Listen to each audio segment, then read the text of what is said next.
আমাদের প্রধানমন্ত্রী মাননীয় প্রধানমন্ত্রীজি এবং স্বরাষ্ট্রমন্ত্রীজির যে রাজ্য গুজরাট, সেখানে কিন্তু 1 কোটি প্রায় 100 লক্ষ ট্রাইবেল আছে।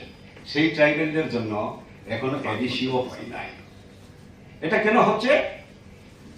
বিজেপির ভাবনা হলো ট্রাইবেলদের অস্তিত্ব বিলুপ্ত করে দিয়ে তাদেরকে অ্যাসিমিলেট করতে হবে, হিন্দু বানাতে হবে, হিন্দি শিখাতে হবে, হিন্দি হিন্দু হিন্দুস্তান।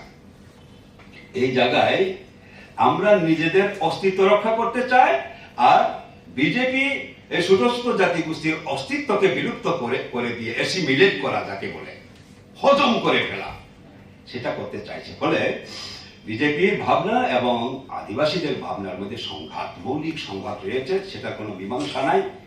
যতদিন বিজেপি থাকবে ততদিন এটা ট্রাইবেলদের স্বার্থ রক্ষা হবে না। যতদিন ট্রাইবেল স্বার্থ রক্ষা হবে, বিজেপির যে ভাবনা এটা ভারতবর্ষের